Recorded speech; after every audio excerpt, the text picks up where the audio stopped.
Welcome back to the Deep Dive. Today, we are taking a fascinating turn. We're diving into the most complex landscape of all, the human brain. Specifically as it relates to desire, intimacy, and pleasure. Exactly. And it's really the ultimate paradigm shift, isn't it? It is. For centuries, culture has pointed us one way, but the science is clear. The true epicenter of desire, the supreme sexual organ, isn't located where most people think. No. It's firmly between the ears. Absolutely. The traditional view is so physical, so external, but our sources today argue we need to move that entire conversation. To an integral model, where the brain is the control tower. That's the central premise we're exploring today, and our mission is really to guide you, the listener, through this whole neurological architecture. And we have a few goals. First, we need to demystify this, show the brain as the true control center. Right, and second, we'll break down the key circuits, the chemical drama of neurotransmitters, and the specific brain regions that make you feel attraction and connection. And finally, this knowledge is meant to empower you. Yes. Understanding that your sexuality is fundamentally neurological and psychological, well, that can lead to a much healthier, richer, and more holistic understanding of yourself. We're taking a journey into the brain as the central architect of, well, everything. Desire, connection, pleasure, identity. Okay, so let's unpack this journey. Let's start where the sources begin. The brain as the director. Yeah, it's not just a passive monitor of sensation. Not at all. It's the composer, the conductor, the whole symphony. And that symphony starts with motivation, which is the system of reward. Think of this as the engine of desire. It's that go, go, go impulse.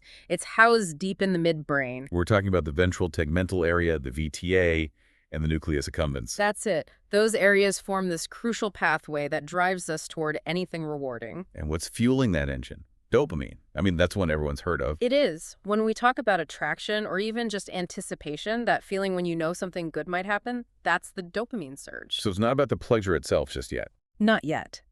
It's the intense motivation, the drive to seek the pleasure or contact. Dopamine is the star of the show here. It's the chemical signal that's basically screaming, this is worth pursuing. Exactly. And we know this from neuroimaging studies. Foundational work, like Helen Fisher's research on romantic love, shows these precise reward areas just lighting up. When people look at photos of someone they're attracted to. Intensely. It reinforces that the early stages of desire and romantic love, they share this identical core biochemistry of craving. That makes early attraction sound a lot like a craving. Or even, a mild addiction. It's just pure motivational impulse. It is. But here's the inevitable question. We're looking at these neuroimaging studies, and a common criticism that our sources raised is, well, isn't this data just correlational? That's a critical distinction, yeah. We have to hold on to that. Are we certain the brain activation is causing the feeling or just, reflecting it? It's a fair question.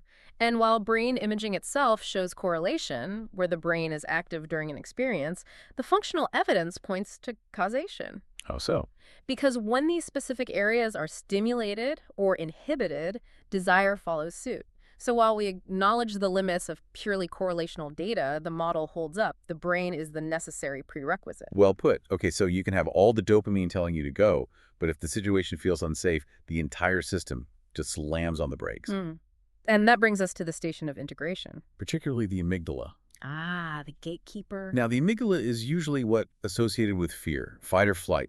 How does that fit into desire? Well, its main job is emotional processing. It gets all the incoming stimuli, a glance, a touch, a scent, and it runs this incredibly rapid internal safety check. So it's asking questions. Constantly. Is this stimulus safe? Is it exciting? Is it pleasurable? And if the amygdala perceives a threat or stress or even just high anxiety, It issues an emotional veto. it shuts down the arousal chain before it even starts. Desire requires emotional permission. So the VTA is yelling, go, go, go, but the amygdala has the ultimate veto power. It's prioritizing survival over pleasure. It's a profound hardwired conflict, and tying that emotional brain to the physical body is the hypothalamus. Sitting just above the brainstem. Yeah, it's the body's thermostat and the critical bridge to the endocrine system. It translates all those emotional and cognitive signals into physiological readiness. So it's regulating the release of sex hormones like testosterone and estrogens. Exactly. It connects that feeling of safety and excitement to the actual physical response of arousal. So we've gone from the initial drive to the safety check and then hormonal readiness. Yeah. What about the actual experience of touch? Physical pleasure, where does the brain map that sensation? That's mapped in the somatosensory cortex in the parietal lobe. This is the brain's body map. It's a fascinating map, right? Because it's not. It's not to scale. Not at all. The fidelity of the map is directly related to how important the sensory input is. It creates this distorted internal rendering of the human form, the cortical homunculus. And the sources point out an incredible detail about that map. Oh yes, on that map, the representation of the genitals is massively disproportionate. Compared to their actual physical size. Massively. This neurological overrepresentation, it just underscores how much cortical real estate the brain dedicates to processing sexual sensation. It's a sensory priority. That detail is amazing. But the journey doesn't end with sensation or climax.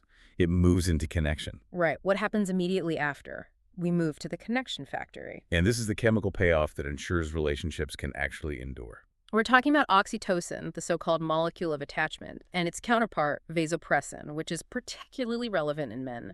These just flood the system after intimate contact or orgasm. So if dopamine gets you to the finish line, Oxytocin is what makes you want to stay there. it promotes trust, calm. Precisely. These neurohormones, they lower our defenses, increase feelings of empathy, and induce this profound feeling of emotional binding. So this is literally the biochemical glue. It is.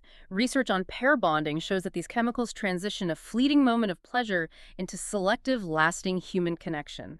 The brain is reinforcing the relationship, not just the act. What's fascinating here is that the entire sequence, attraction, safety, sensation, bonding, it's all driven by this invisible chemical and electrical activity all happening between your ears. Okay, let's transition from pure biological reaction to creativity. We've established the neurological map, but now we move to the really fascinating part. The brain doesn't just run the system. It writes the software. Section 2, the psyche as creator, fantasies, learning, and culture. This is where we go from the brain as a reactor to the brain as a creator. The power of imagination, this resides primarily in the prefrontal cortex, The seat of executive function, planning, fantasy. which allows us to achieve a full sexual response purely through internal means. Your brain is truly the most sophisticated private movie theater you could ever imagine. It is.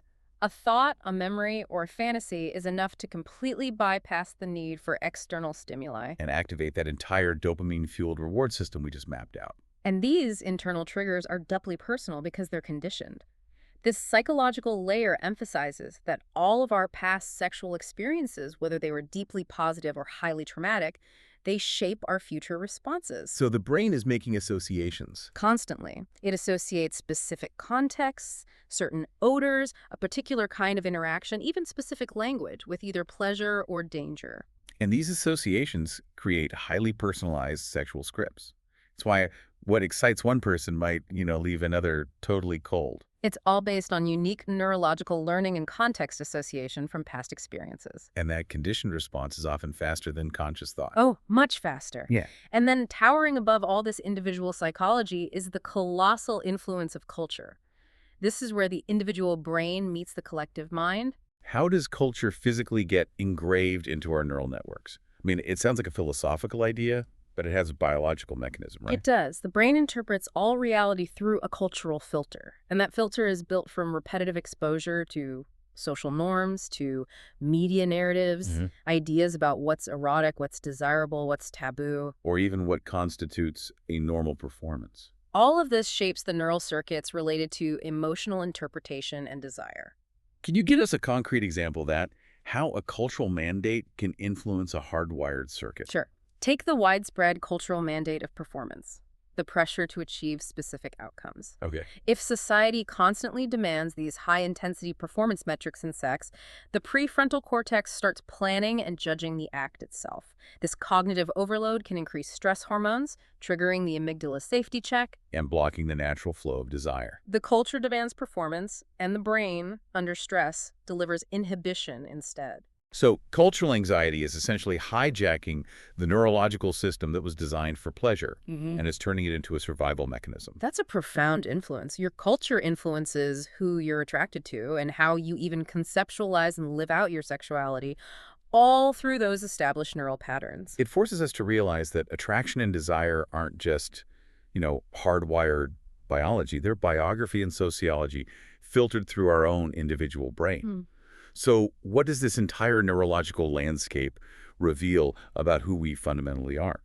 Let's move to section 3, identity and implications. Right. If the brain is the central architect of desire and connection, it must also be the underlying substrate of identity itself. The neurological basis of self. Precisely. When we talk about sexual orientation, the neuroscientific research, and this is moving beyond early comparative studies to modern functional neuroimaging, it suggests there are tangible, structural, and functional neurological correlates associated with orientation. And that's a crucial point for you to remember as a listener.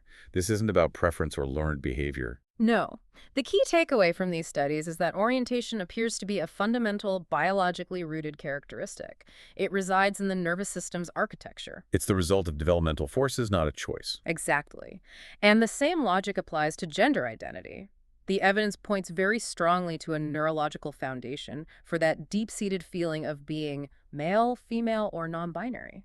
And how does that relate to brain development?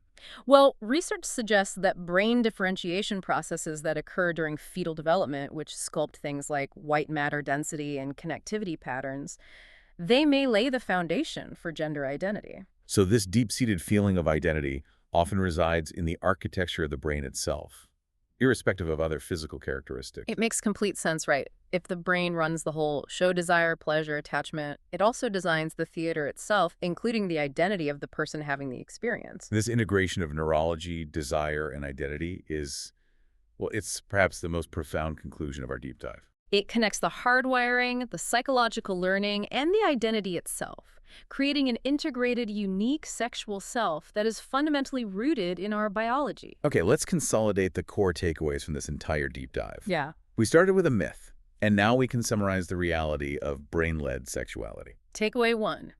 The brain is the primary sexual organ, period. The genitals are peripheral effectors. I have the brain's orchestration, the dopamine push, the amygdala's permission. There's no genuine desire, no emotional connection. Takeaway 2. Sexual diversity is the norm.